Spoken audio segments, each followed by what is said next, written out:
Hello and welcome to an episode of the One India Talks in association with NISAO. My name is Ritika Abraham and this is my colleague Abrar Agbotwala. A very good evening. Today's guest is argued to be the preeminent voice on Indian foreign policy and strategic affairs. He has served as India's ambassador to some of her most strategic counterparts. To name a few, he was ambassador of India to China and Israel. And he also served as the High Commissioner of India to Pakistan, a former Foreign Secretary and National Security Advisor, and currently a visiting professor at Ashoka University. Please welcome to the One India Talks, Mr. Shivshankar Menon. Welcome today, sir. Thank you for having me. It's good of you to ask me. Thank you. Thank you, Professor. Mr. Menon, I want to use COVID-19 and the geopolitical impacts from it to begin this conversation. So China and India are two of the most populous nations in the world and some of the strongest economies in South Asia or the Asian region. This has resulted in a large amount of attention on the region globally. So would you argue, sir, that the political center or the fault lines in the global political space have shifted from the West to this side of the world? Certainly. In fact, that's the case I make in my latest book, which has just come out, that the center of economic gravity of the world economy, has moved from somewhere in the mid-Atlantic today to somewhere slightly east of the Urals, but it's heading further east, if you just measure where economic activity is taking place.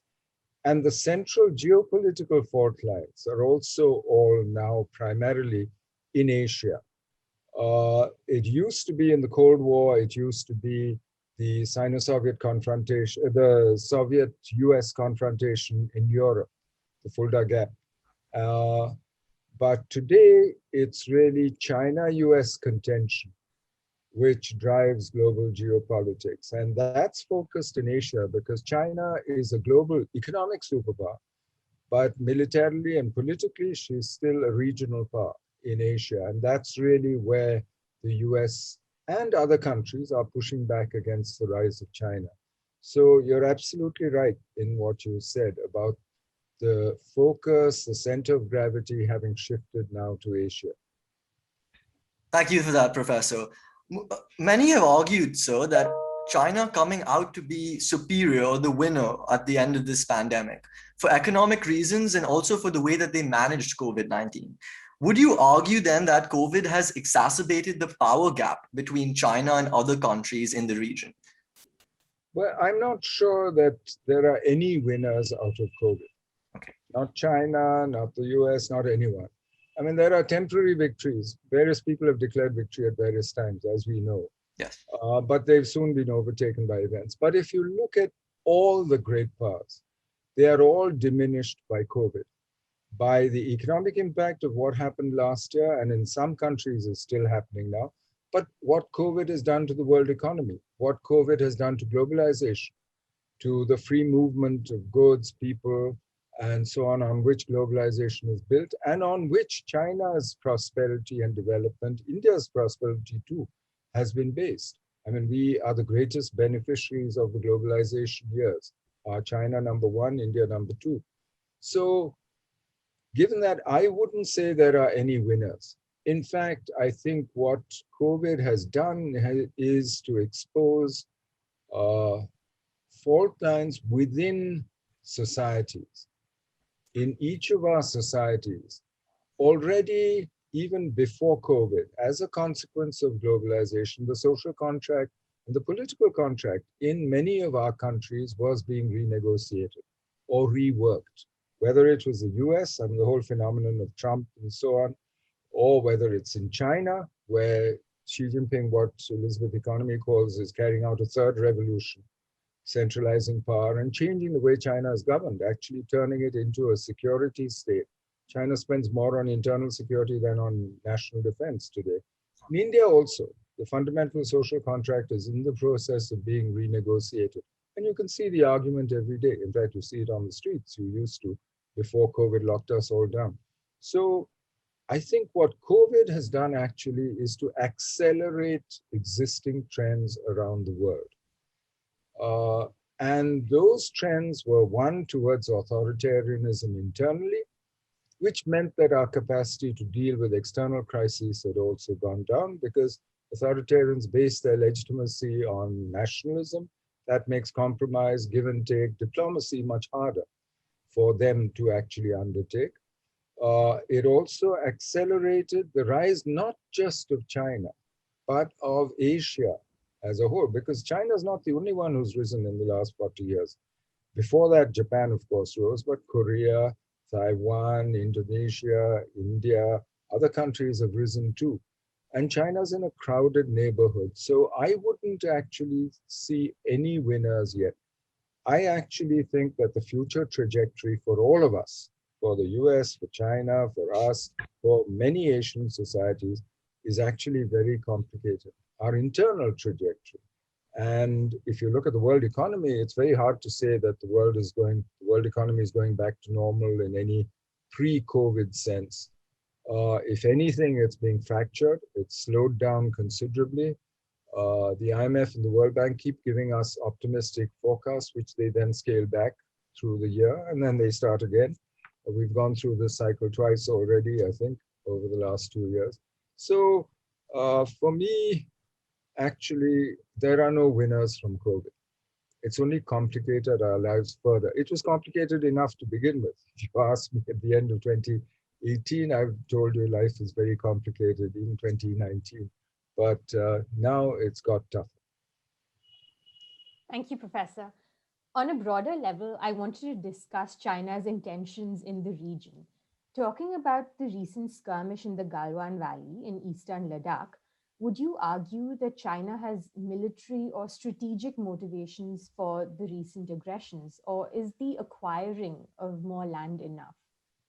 I think it's more than just a military choice, because this was a huge decision by China to try and change the status quo on the LAC in 2020 spring and onwards.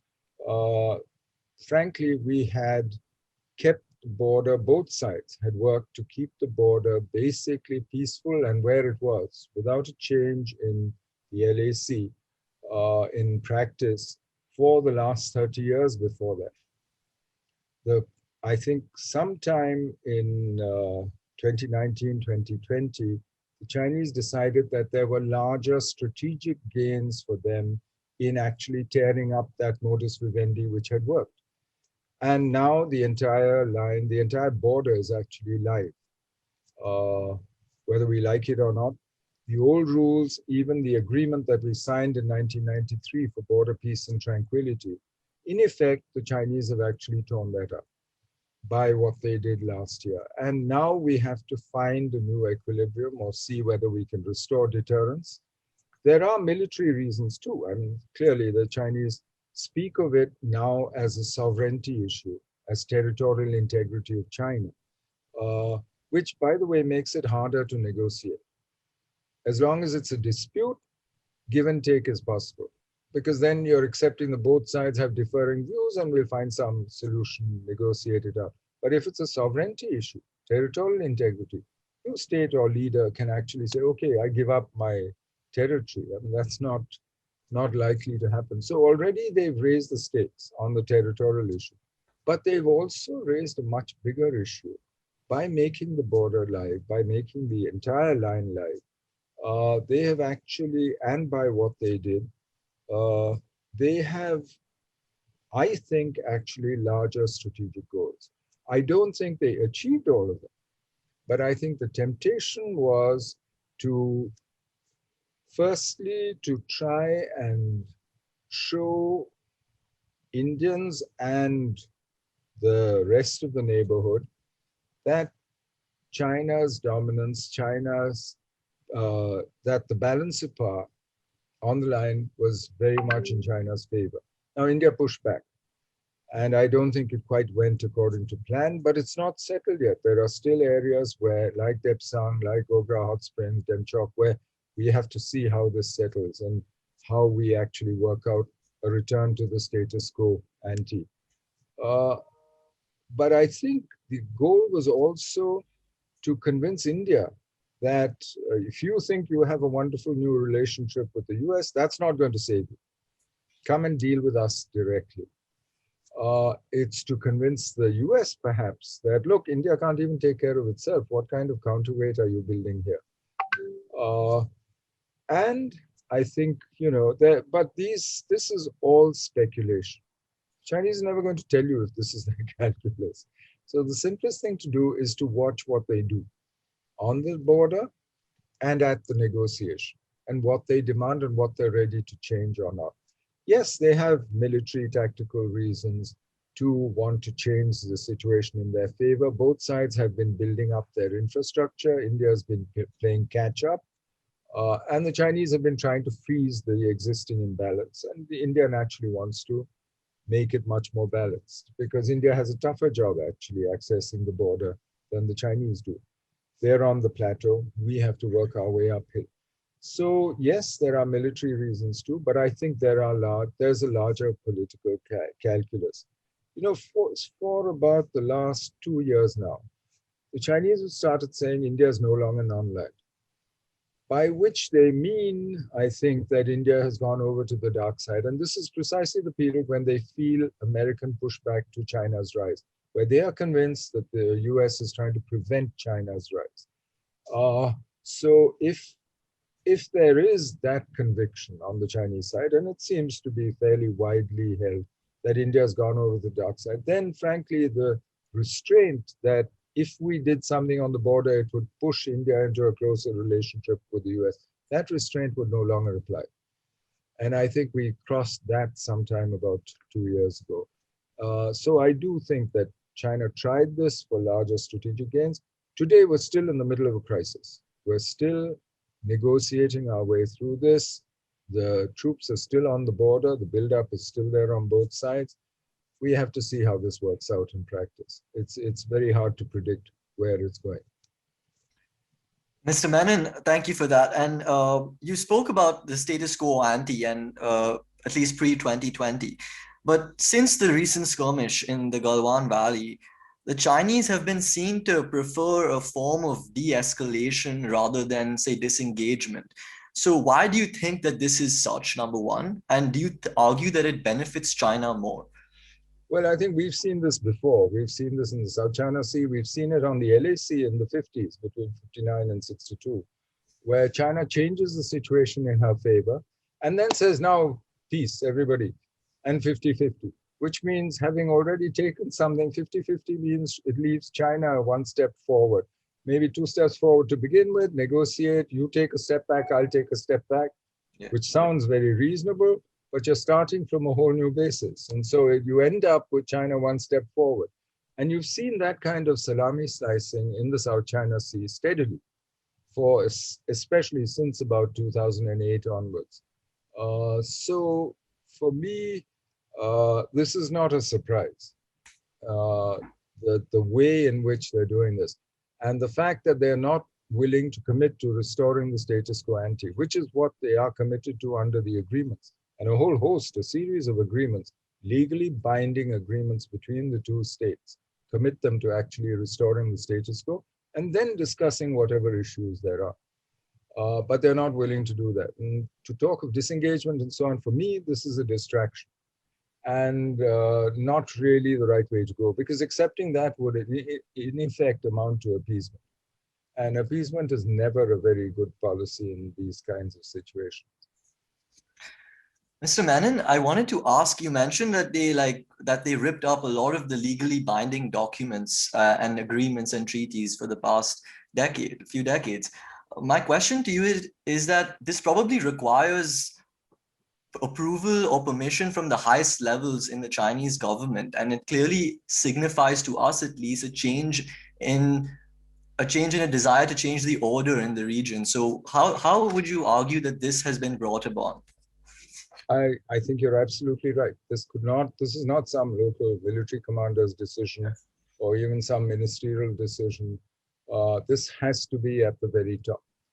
But it is part of a larger pattern of Chinese diplomacy and actions across the board, of a much more assertive stance on what the Chinese see as their core interests, which includes, by their definition, territorial integrity, and something that we have seen now, I think, for several years. I mean, I would date it certainly back to 2012, since Xi Jinping became General Secretary and then President in 2013, but actually further back to about 2008 onwards, after the global financial crisis, when they seem to have concluded that their time had come because they withstood the crisis better than most. And they thought that the West was in irretrievable decline, which I don't think has happened actually. In fact, the opposite has happened. If you look at it, the US has done relatively well since 2008, was one of the quickest to recover. Uh, but having embarked on that assertive course, and this is the trouble with changing what used to be Deng Xiaoping's model of hide your talents and bide your time while you strengthen yourself and build your own country. I think now what they're doing is saying we're ready to assume responsibility. There's a Chinese model. Yes. So this is a much more assertive China. I think once you reveal your ambition, you can't then take it back because everybody else responds to it. You've seen the US pivoted to Asia. You've seen the pushback. Today, China's neighbors, all the way from Japan through Australia, Indonesia, Vietnam, Singapore, us, all of us do much more together in defense, security, intelligence than we ever did 10 years ago or 20 years ago. And a lot of it is a reaction to the rise of China and this assertive China that we see. So it seems to me that we are now in a new situation. And even if China wanted to say, no, we go back to our previous policy of being less assertive, having revealed that ambition and made it clear at the highest level over and over again, I think they must expect other people to react to that revealed ambition rather than whatever nice words they might say. But so far, frankly, there's no sign of China trying to change that policy. You've seen wolf warrior diplomacy, you've seen the economic sanctions on countries like Australia and Canada, you've seen Norway's salmon exports and Philippines bananas. I mean, there is Chinese pressure and I suppose their own word, wolf warrior diplomacy across the board now, a much more assertive China. And I think the world has to get used to it. Now, whether it's because of domestic tension and whether that's being expressed externally, whether it's because of the sense that the world is now against us and is hostile, I don't know. I'm not going to speculate on their motives or try reading their mind. But I go by what I see, which is a much more pushy, assertive China. I think it's partly because China is in a hurry, because demography, geography, the long term, the slowing down in her economy. In the long run, this doesn't work in favor of China's primacy in the world. And that started kicking in already. I think 2020 was the first year when China's population actually declined, according to some reports. So we are watching China in a hurry, a pushy China, a China which has revealed her ambitions. And let's see how this plays out. But what I foresee, therefore, is a much more difficult and dangerous decade ahead of us. Thank you, Professor. Thanks, Professor. So India's Look East and Neighborhood First policy that aims to cultivate an extensive economic and strategic relations with the nations of Southeast Asia to sort of act as a counterweight to China. So with respect to that, I wanted to discuss Myanmar. Professor Pratap Banu Mehta argued that by sidelining even the most basic humanitarian impulses in its response to the Myanmar crisis, India will neither realize its ideals nor strategic objectives. According to you, what were the strategic reasons behind not speaking up to the Rohingya crisis? Well, I was a bit surprised, frankly, because the Rohingya crisis, quite apart from whatever you might think of it in terms of morality and so on, was a crisis between two friendly neighbors, both of whom are important to India's security, whether it's Myanmar or Bangladesh. And for me, the logical Indian reaction would have been to say, you have trouble between yourselves, two friends of mine, I'm ready to come here and help you, to be an honest broker, to see whether we can deal with the humanitarian consequences whether we can also deal with the causes, the root causes of this problem that is between you, and let's see what we can do. As a friendly neighbor, that would have been in my interest. And I was a bit surprised that we didn't choose that path. In fact, we started talking of Rohingyas as terrorists, and maybe for domestic political reasons, but whatever the reasons, I'm not sure that was very good diplomacy. We now have a much more complicated situation in Myanmar, with the Tatmadaw, the army, taking over and overthrowing the results of the elections, basically, and taking power, and now actually using force against its own people. Again, I'm not sure that our response is what we have traditionally done, which is support democracy, but work with the regime to try and find an off-ramp for them so that they can get back to the democratic track, and work with ASEAN, with the regime, with others to create those off-ramps. And it will take time. It's not something you can do overnight. After all, these are reflective of very deep fractures within Myanmarese society, polity. And the whole question of the role of the army in Myanmar's polity is something that is increasingly contested now within Myanmar. And it's not something that outsiders can settle. India's interest is quite clear in this. We have cross-border ethnicities. When the central government tried to close the borders to refugees from Myanmar, you saw the reaction. Mizoram said, nothing doing. We're not going to close our borders to our cousins because the Chin on their side are Mizos on our side. They intermarry, the same tribes. I mean, it's not so. And sure enough, they did allow people in and took care of them.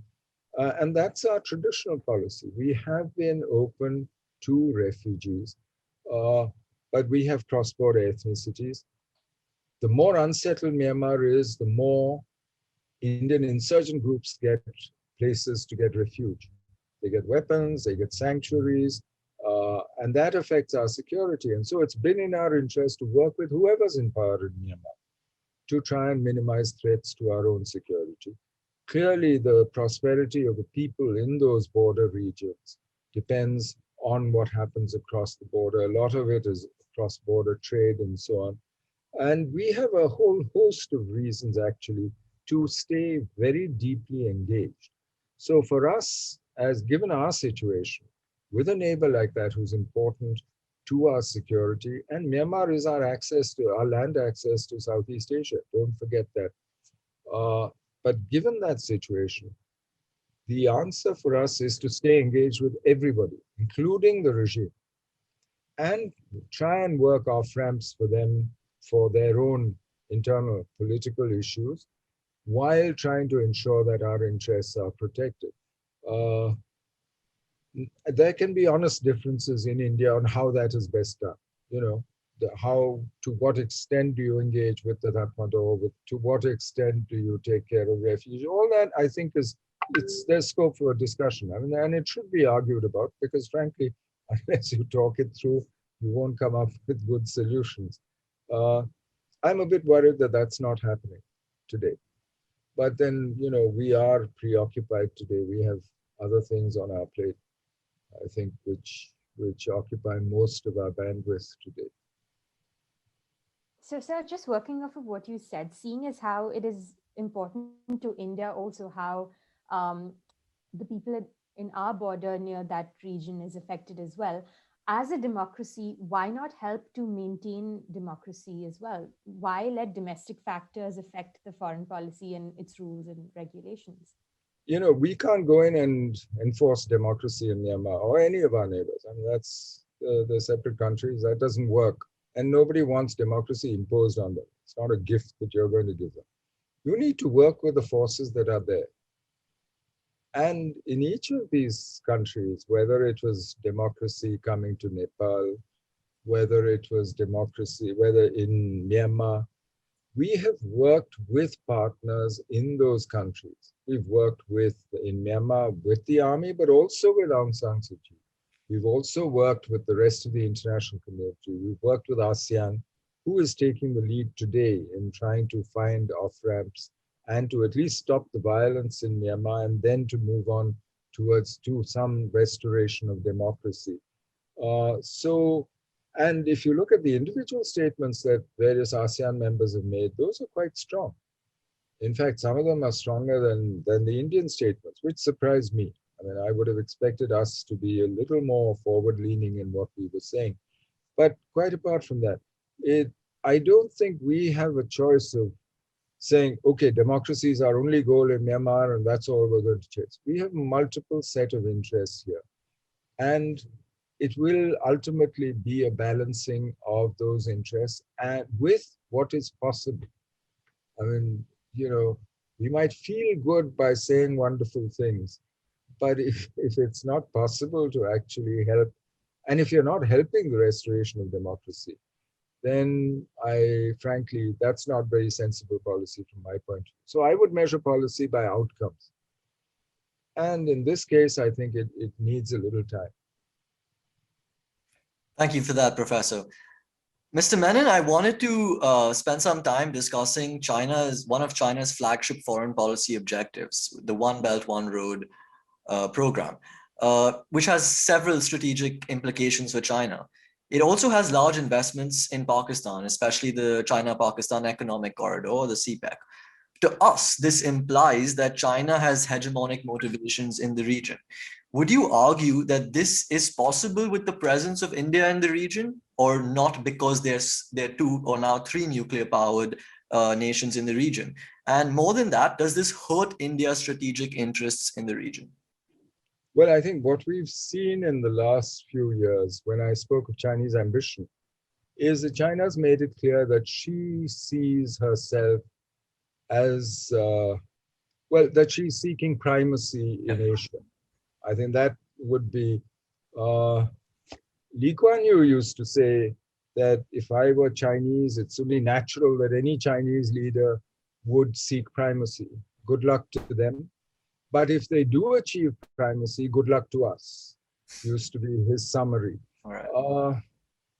Now, I think for China, however, she's in a very crowded neighborhood. It's not only in South Asia where India is also rising, but you look at Korea, for instance, which might be partitioned, but if it were united, it would be 60 million people with nuclear weapons, well armed, and a booming economy, and a really advanced economy, a member of the OECD.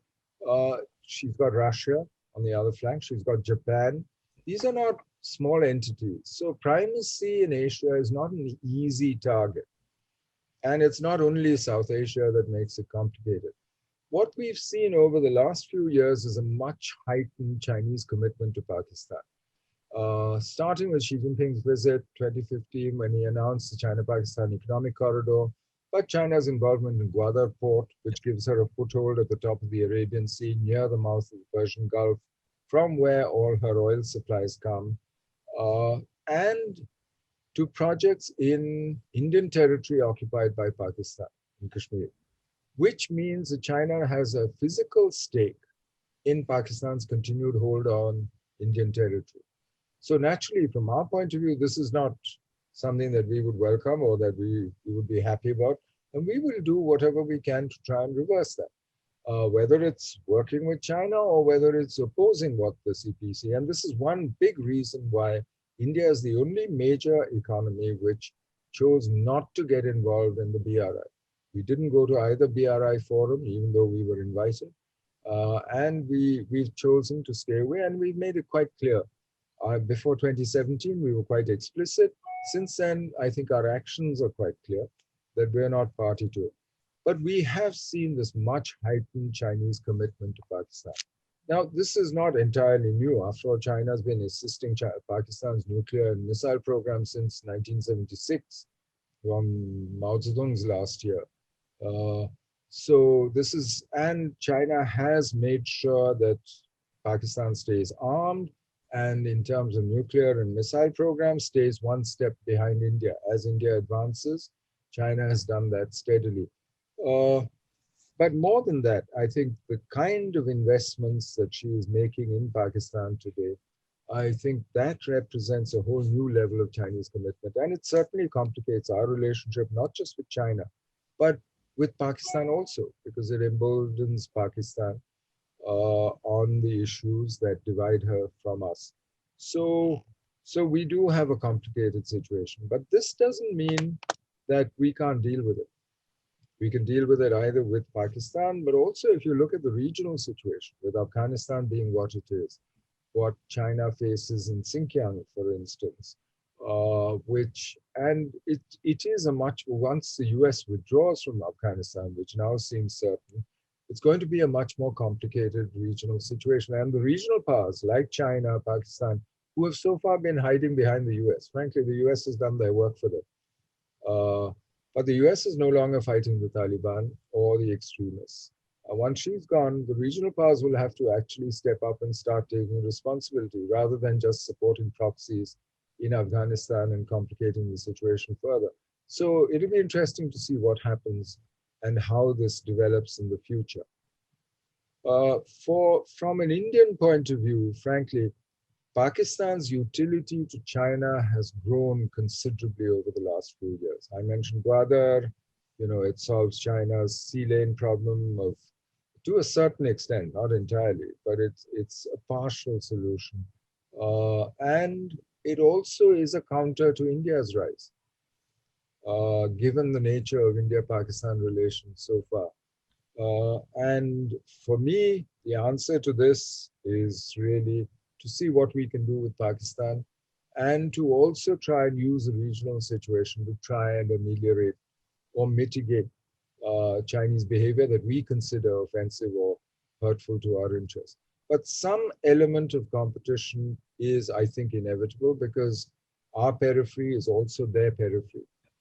And most countries are very sensitive about their periphery and keeping it free of hostile foreign influences, or at least making sure that there's nothing there that's antagonistic to their interests.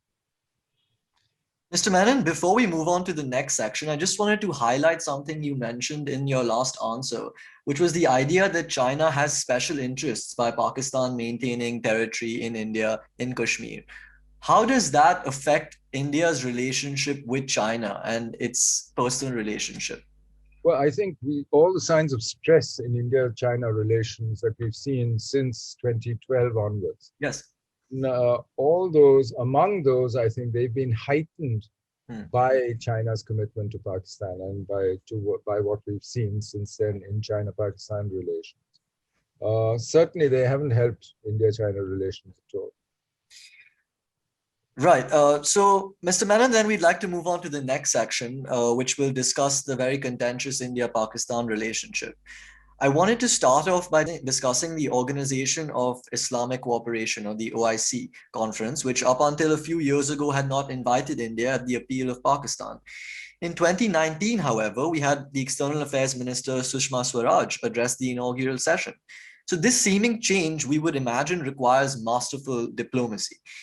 What have been the circumstances, according to you, that have led to this change? Well, by the way, the OIC invited us to their first meeting in Rabat. Okay. And then Pakistan and Saudi Arabia worked very hard to get us disinvited. They used the excuse that Gurbachan Singh, who was our ambassador to Morocco, who was our representative, that he was a Sikh and therefore shouldn't be at an Islamic conference and so on. By the time we sent Fakhruddin Ali Ahmed, they said, no, too late. They said, you can participate, but not vote, not speak, etc. And made it impossible, basically, for us. So this was not the first time we've been invited, but we were also disinvited that time. I think what the invitation to us certainly was a result of Indian diplomacy. I mean, I think it's something Indian diplomacy can be proud of, but it was also a result of the fracturing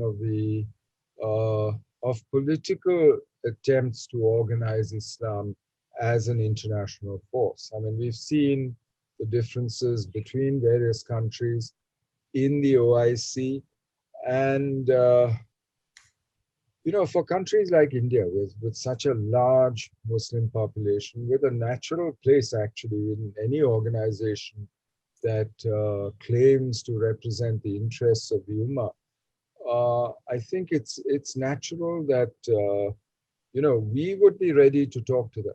Question is, their attitudes have shifted over time.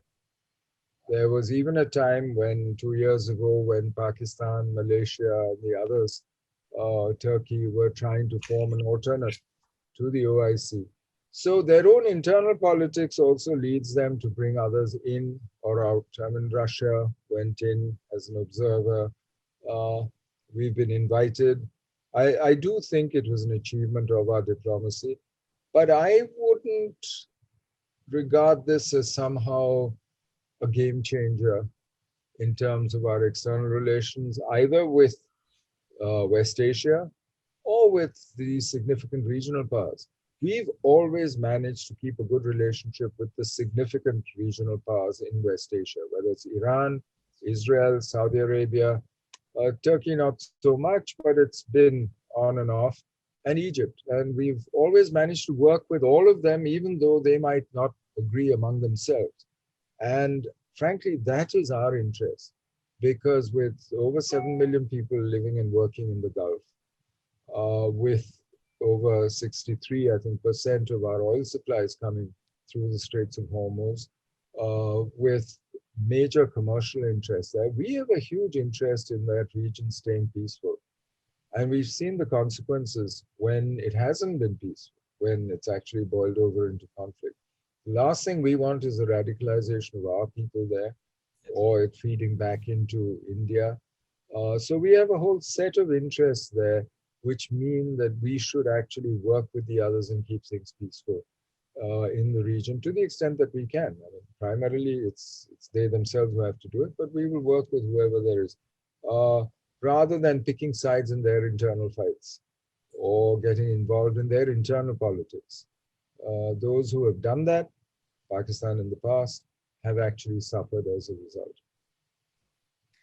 Mr. Menon, we're very interested in what you were saying about India's relationship with the Middle East, but we will come to that. For a moment, we want to stay with the India-Pakistan relationship, specifically talking about military engagements now.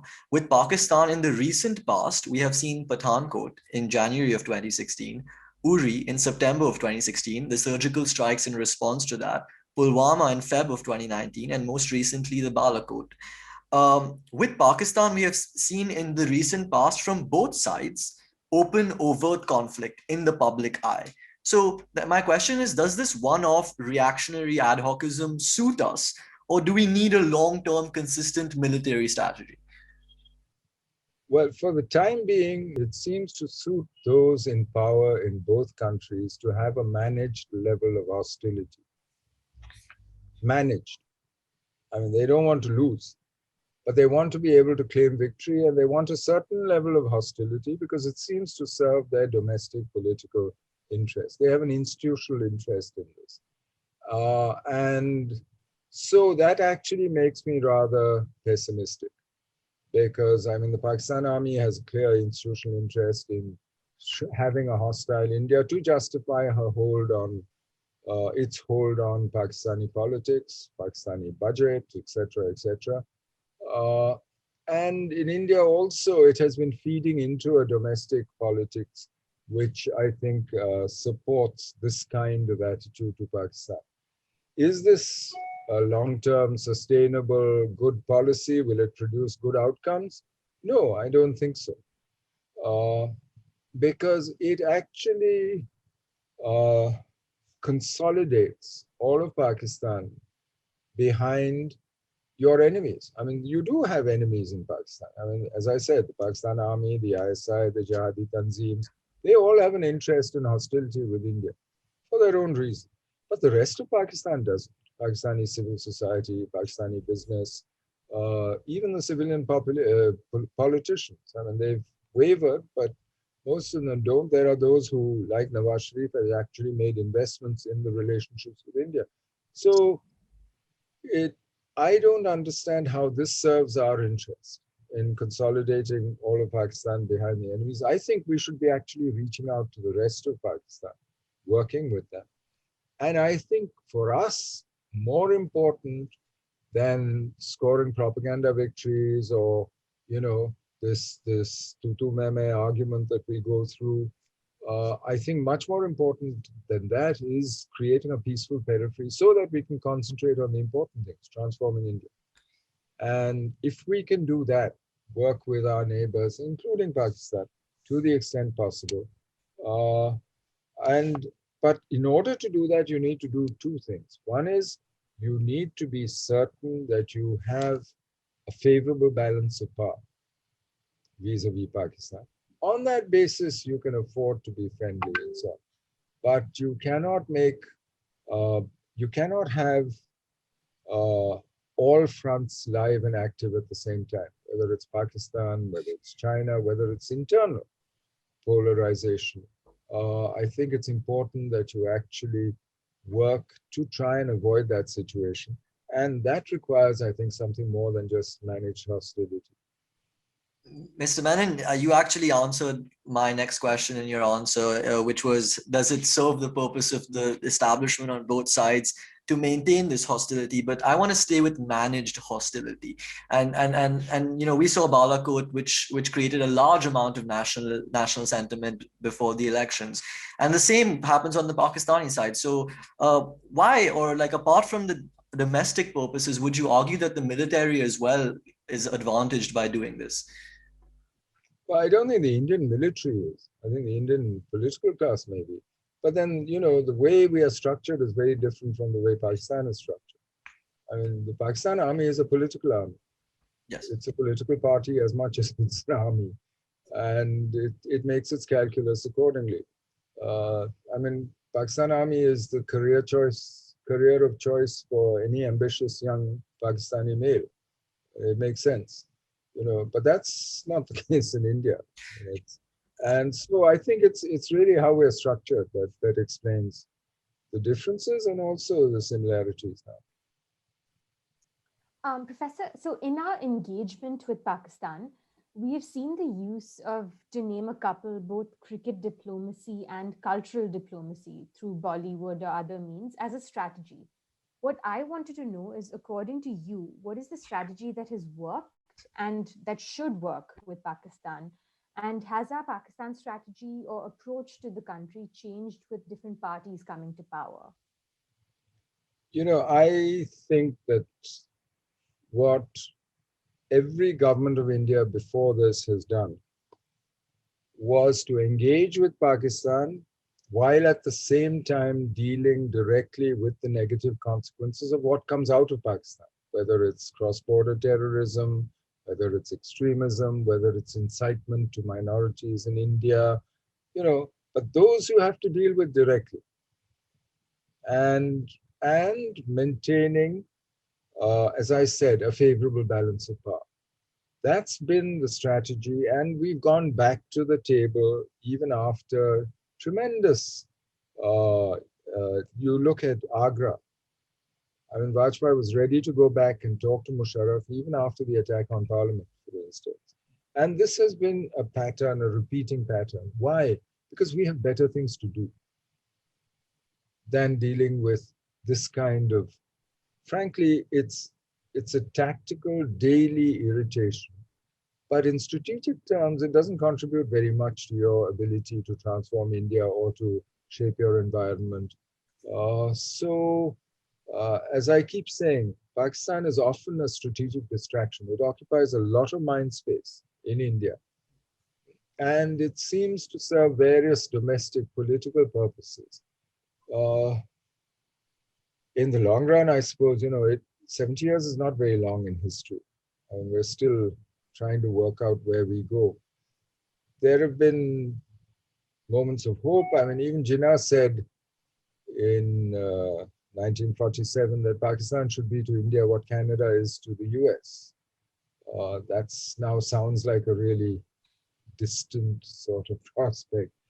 But there are alternative futures available, I think, for India and Pakistan. But today, our politics in both countries doesn't really support exploring them or bringing them to reality. Thank you, Mr. Menon. Mr. Menon, in the recent past, according to an article in the Bloomberg, actually, there have been whispers of secret peace roadmap meetings brokered by the top UAE royal family members. So I wanted to take your view on this, number one, and more importantly, I wanted to ask you if you think that this is any different from any of the previous attempts at peacemaking, which did not materialize as one had hoped. Well, they've right through history, in good times, bad times, the intelligence people have maintained contacts. We've had talks throughout. It's always useful to know what the other side is thinking and what they want you to think, what they are projecting to you. So we've always kept channels open right through. Uh, so as a means, this is not new. Uh, where it goes, I don't know. Whether it will be any different from previous rounds, previous attempts, I'm not sure. We have to see. I'm not privy to what actually happened. I don't know what they've discussed. I don't know where they're going. So far, they've managed to restore the ceasefire that we had done in 2003. Good luck to them. And I hope that holds. It seems to serve both sides' interests. But how much further they'll take it, I don't want to speculate. And I would be speaking from complete ignorance. So I'd rather not. Mr. Menon, I just wanted to go back to what you said a couple of minutes ago about India's relationship with nations in the Middle East. And India does enjoy very friendly relations with many of these countries, from Saudi Arabia to Iran to UAE and even with Israel. And some of these nations do not get along with each other. Yet, when it comes to India, she does enjoy some very amiable relationships. So, how has India managed to walk this fine line, maintaining alliances without antagonizing other countries? But primarily by not getting involved in their domestic politics, one. B, by not getting involved in their quarrels and making it quite clear that these are their quarrels, not ours. I think Pakistan made the mistake of sending troops, for instance, as bodyguards to some of these royal regimes. They got involved after Black September, which against the Palestinians was carried out by Pakistani troops under Zia-ul Haq, who a brigade who were in the Middle East then. And once you get involved in their politics or in their quarrels among themselves, frankly, it's a mug's game. There's no winning that, because it's not as though you have so much power that you can actually determine the outcomes there. So I think you need to concentrate on protecting your interests in the Middle East rather than getting sucked into other people's quarrels, no matter how attractive it might be. You know, and this we've done consistently. I mean, when the Americans went into Iraq, we in 2003, the Americans were actually very keen that we sent troops for the Kurdish areas, you know, in the north around Mosul and so on, where the oil is. The Vajpayee government decided against, even though there was tremendous opinion in favor of that, of assuming a big role in the Middle East. But Mr. Vajpayee was quite right. And he said, you know, if supposing an Indian soldier gets killed, what do I tell his mother? Why did he die? So I think he's absolutely, and I think that sort of restraint, and that I think they understand as well. And they treat you, therefore, with a certain respect, that you have your own position and you will do what's in your interest. And I think that's an important principle to continue going forward, even as a realist. I mean, you just don't have the power to actually create outcomes there. So then why try? Thank you, Mr. Menon, for those very engaging answers. Let's move on to the next section, which we will discuss India's relationship with the United States. Mr. Menon, there's a lot of talk when it comes to Indo-US relations, when it comes to common interests and common values. So we wanted to ask you to talk to us more about negotiating the historic Indo-US nuclear deal, which on confirmation would lift the US moratorium on nuclear trade with India and provide US assistance to India's civilian nuclear program. So what I wanted to know is what goes on behind closed doors when a deal of this much consequence is being negotiated?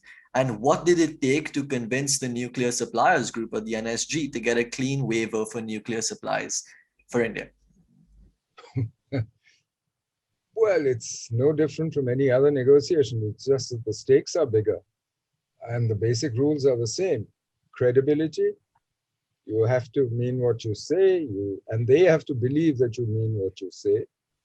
Secondly, that you cannot expect a one-sided victory.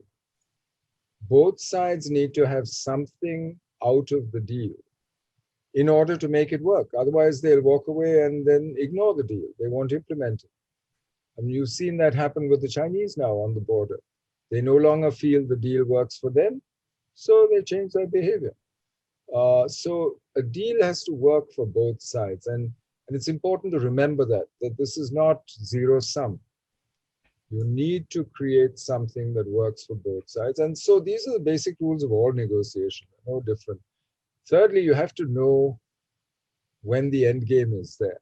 I mean, you have to know the limits of negotiation. You have to know when to get up from the table and either cut your losses or actually clinch the deal and work your own. And that requires very clear communication between the two sides. You need to get a really good sense, and that's what the negotiation is really about getting a sense of, is this all that I can get? Can I get more? But can he also live with this? I mean, you have to think of it for both sides and actually work it through. So for me, those are the lessons of negotiating anything. It's not just the civil nuclear deal. Why did the NSG go along?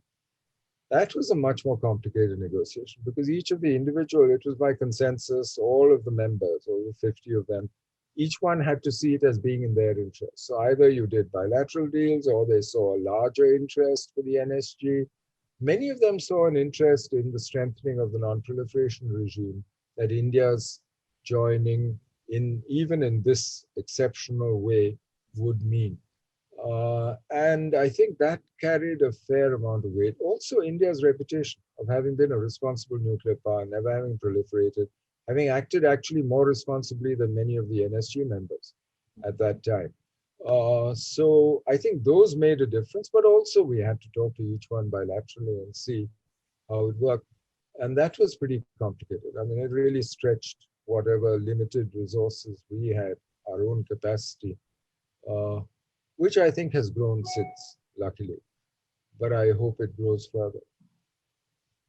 Would you argue it was in the US's interest then to clear the path to great power status for India for a multitude of reasons, but one of them being to act as a hedge against China? And would you say that the nuclear deal was then one major way for them to do that?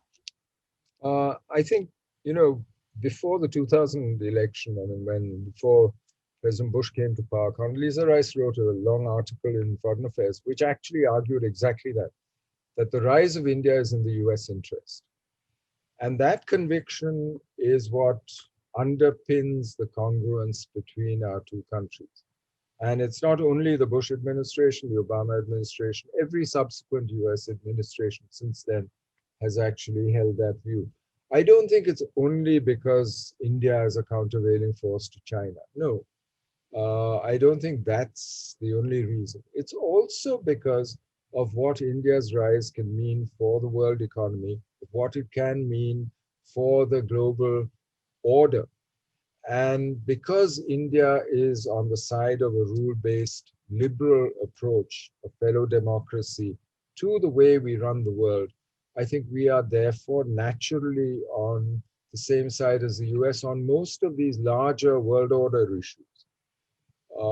We might differ on individual issues like how to get democracy in Myanmar or on sanctions on Iran, for instance. But ultimately, on the larger world order issues, we have very similar views because we proceed from the same values and what we have so far. So it seems to me, therefore, that yes, the basic understanding that for us, a strong, present, active, engaged US is in our interest. For the US, a rising India and India's rise is in their interest. That's the basic congruence of interest on which we built the rest of the relationship. But there is more to it than just that. So it's not just a marriage of convenience. There's more to this, I think, than just that. So I was just going to say that India also has a difference in election cycles with the US.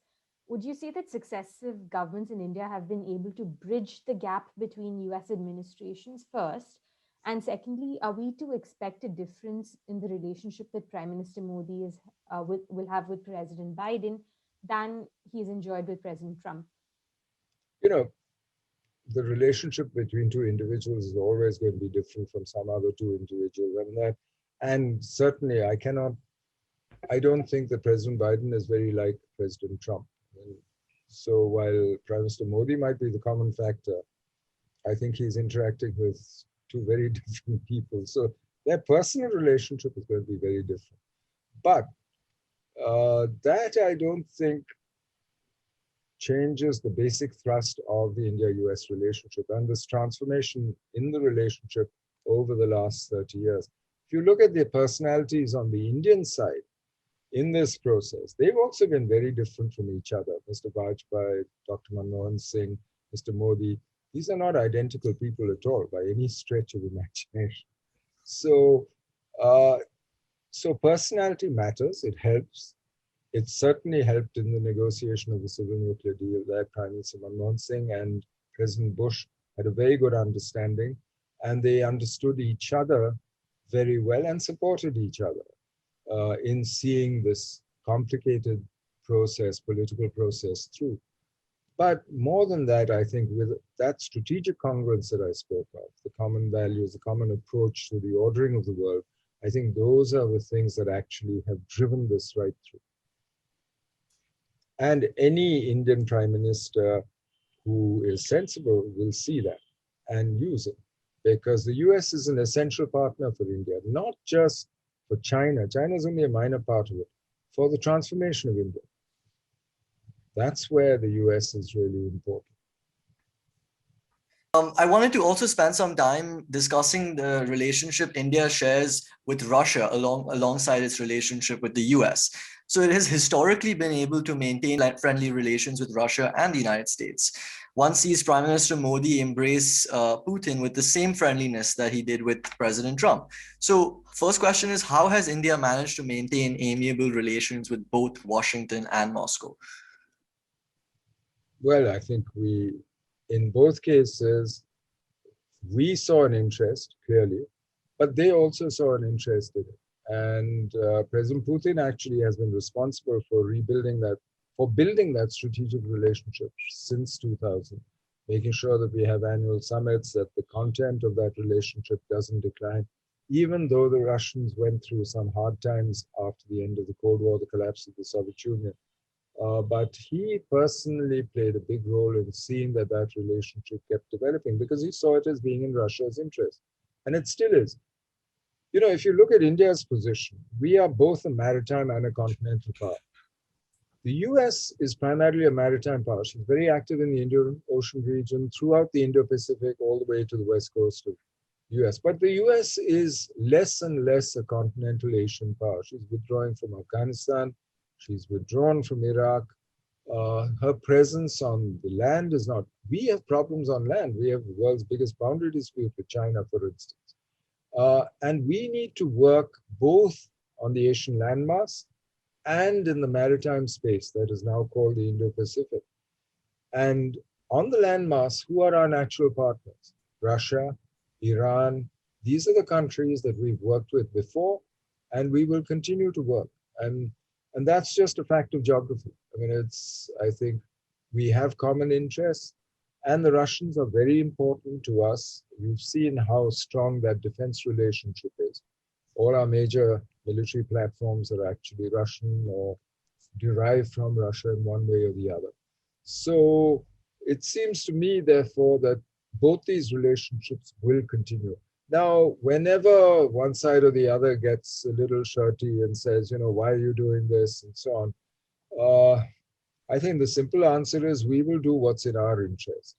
We don't tell you who you are friends with. You don't tell us who we are friends with.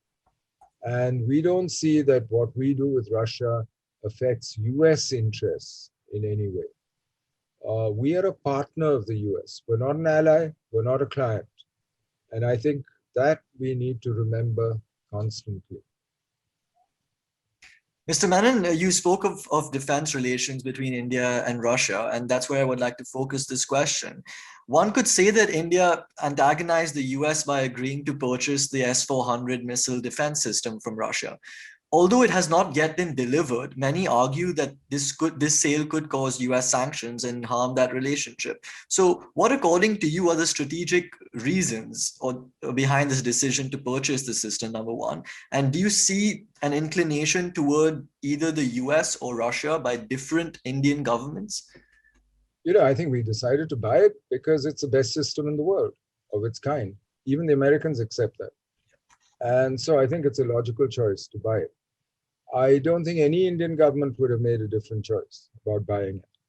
The CATSA bill itself, act itself, has a clause which provides for an exemption. And it seems to me that it's time that the US actually exercise that the US president exercised the right of waiver. It's written into the bill. The original bill didn't have it. And many people then pointed out that that would make our life very difficult because we can't stop buying Russian spares and Russian equipment. And certainly when it's the best in the world, why shouldn't we buy it?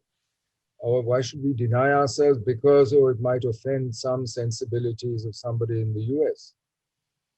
So I think this is an issue where if you see War on the Rocks, I think just a few days ago, Ken Juster, the former US ambassador here, has written a long article saying it's time the US stepped up and gave India the waiver on the S-400.